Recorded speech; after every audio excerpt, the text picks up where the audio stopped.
Hi guys, so are you having fun with this adventure and me figuring out how to use modern technology and film myself?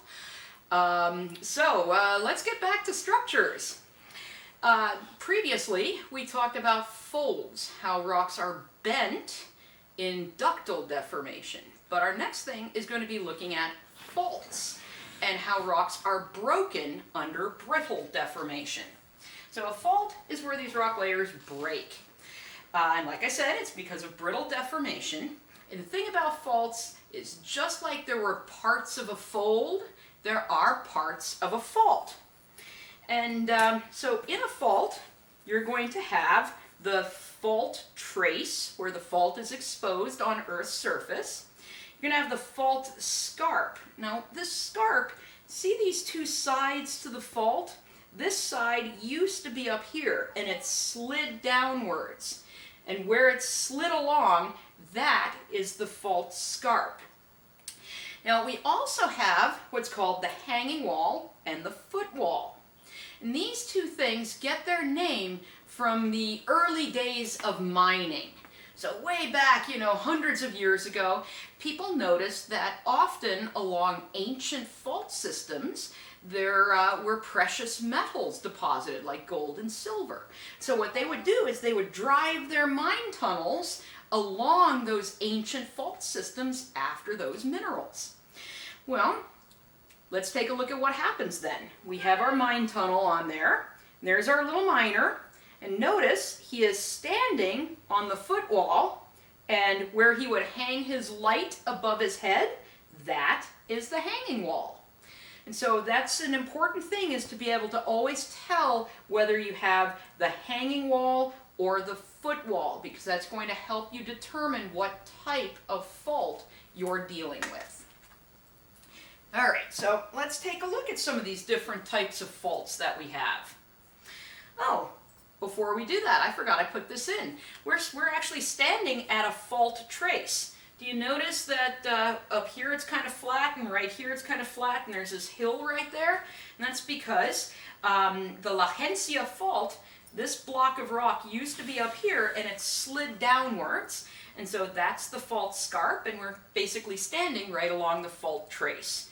And again, the fault trace is right there. All of this rock used to sit up there. When faults move, sometimes they'll grind up the rock along where they're moving. And that's what we're seeing right here. That's called fault gouge, where the rocks moved and kind of broke apart. You'll also sometimes see it called fault breccia.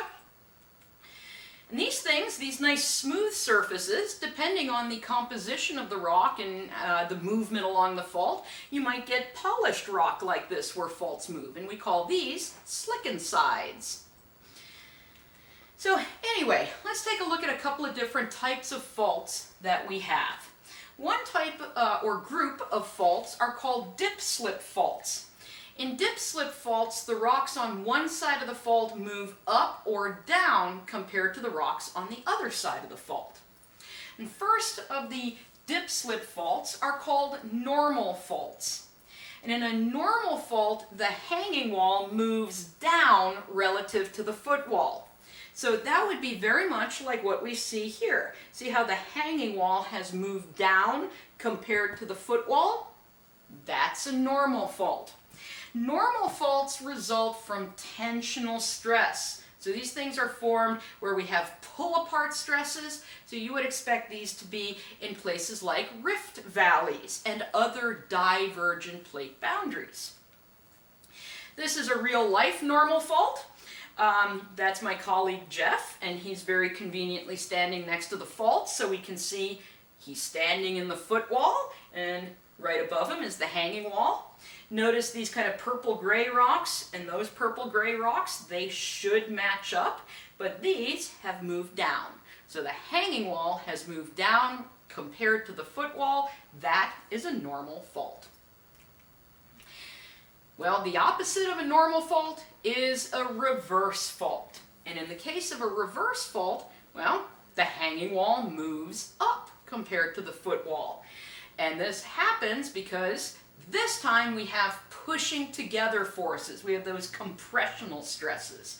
So these are the sorts of faults you would expect to happen in convergent plate boundaries. Now there is a special type of dip-slip fault, in fact a special type of reverse fault called a thrust fault. And a thrust fault is a low angle reverse fault. And what do we mean by low angle? Well, let's say, oh heck, let me erase this using the precious Kleenex that I can't find at the store anymore. All right, so anyway, let's say Earth's surface is right here, and when we're talking about the angle of a fault, that's how it goes into the ground. And if we're talking about a low angle, it would be like this line that I've drawn. This is less than 30 degrees. If it's greater than that, it would be a reverse fault. But since this is a low angle, that's a thrust fault, and basically this whole body of rock would get pushed over top that one. And so our thrust faults, these are these low angle reverse faults. They can actually move rocks for hundreds of miles. Basically these rocks just get shoved over top each other. And this in places like where the Himalayas are forming and other major mountain building events, you would see these rocks getting pushed over top each other and moved hundreds of miles beyond where they originally formed. This also pushes older rocks on top of younger ones, which ends up basically violating the rules of superposition, right? And that's why Steno said in undisturbed sequences, because this thrust fault disturbs them. Thrust faults were originally identified in the highlands of Scotland, where there's a number of thrust faults. And these really confused some of the early scientists, the early geologists working there, because they would be in really, really old rocks, and then they'd get younger and younger and younger, and then they'd be in really, really old ones again. And of course they're like, but Steno says this shouldn't happen, and they had to figure out why would this happen, and they discovered that there's a thrust fault right here. This one in particular is called the Glencool thrust, where these older rocks were pushed over top of those younger ones. And that is me at Knock-and-Crag in Scotland looking at a thrust fault. In this case, that thrust fault is the, Paul, help me out here, which thrust fault is that? It's not the Glencool thrust, it is the... You know, you'd think, now that I'm filming this, I would have all of this, like, in my mind. I don't know. It's some other thrust fault that's related to the Glen. It's the Moyne thrust. Thank you, Paul. The Moyne thrust. And again, here's horizontal, and there you can see it's just very, very shallowly dipping, this thrust fault. And these are very old rocks sitting on top of much younger ones. All right, now last but not least, we can have faults where instead of the movement being up or down, the movement is basically laterally. So rocks don't move up or down, they just slide alongside each other. And these are called strike-slip faults. And the first type of strike-slip fault is called a right lateral or dextral strike-slip fault. And this time I'm not going to draw a cross-section, I'm going to draw a map view. So let's say we're looking down on the fault, and let's say we have a road right here, and a road right here. And let's pretend this was not designed by the world's worst road crew. It originally lined up, but there was movement on this fault that moved this, that separated this road. And how we know this is a right lateral, well, you stand on one side of the fault, you look across it, and if everything moved to the right, it's a right lateral fault. And just in case you're saying, but what happens, what if I'm standing on the other side of the fault? Well, okay, what if you're standing on the other side of the fault and looking across it? Everything still moved to the right, that's still a right lateral fault. Well, if we have a right lateral fault, what's our other option? A left lateral fault, or a sinistral fault. And in that case, you stand on one side, you look across it. If everything moved to the left, well, then that's a left lateral fault. So right here, we're looking at a very small fault, only moved about that far, and we're looking down on it. And that one, normally I'd be asking you guys, what is that? Well, no one's answering me. Hey, class, what is that? Okay, my husband and my cat won't answer me, so we'll just say this is a right lateral fault. If we're on this side, looking across there, it's moved to the right. This is an interesting location in Death Valley. This is called Split Mountain, I think. And this was a little volcano, little cinder cone that erupted over top a fault. And now half the cinder cone's headed that way and half is headed this way. So this, once again, is a right lateral fault. I stuck this in here. That's Loch Ness. And Loch Ness is this really long, narrow lake. And the reason it's a long, narrow lake is it actually sits right on top of the Great Glen Fault. And during the last glacial maximum, when there were big, thick sheets of ice covering this area, that ice basically eroded away the weak rocks in the fault zone and created this basin, this low area that is filled with Loch Ness today. So if you ever stand in right next to Loch Ness and you look down that long narrow lake, you're looking down the trace of the Great Glen Fault, which is a Strikeslip fault. All right, last thing we got to talk about today are joints. Joints are a serious issue, especially in Colorado where you can't go outside anymore. No, wait, I'm kidding about that. All right, joints in rocks.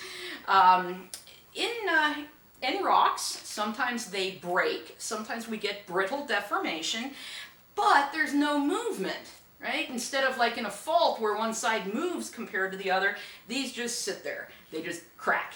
Okay, so basically it's a crack in a rock where there's no movement.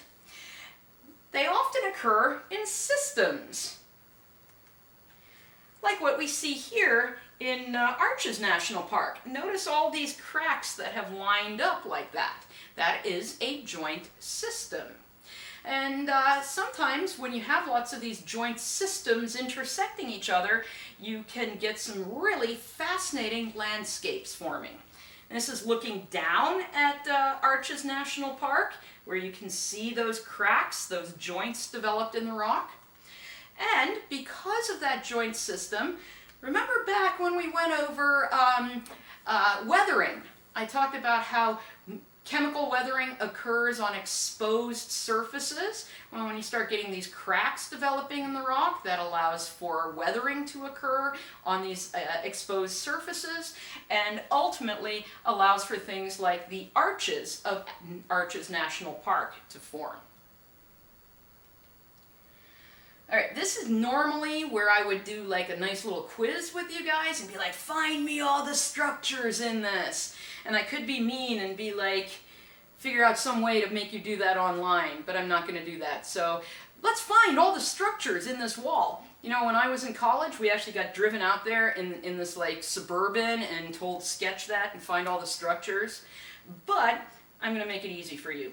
There's all of our structures. In blue, we have reverse faults.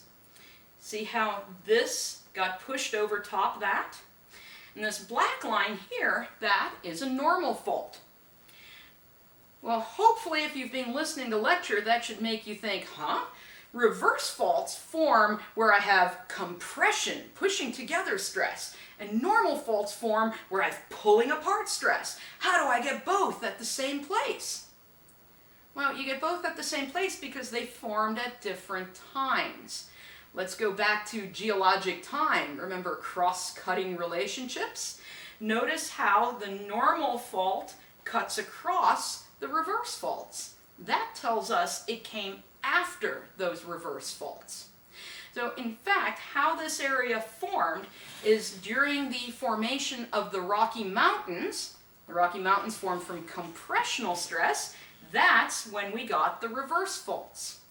And then several million years later, the Rio Grande Rift developed. Well, a rift, again, that's divergent, that's pull apart. And that's when the normal fault formed.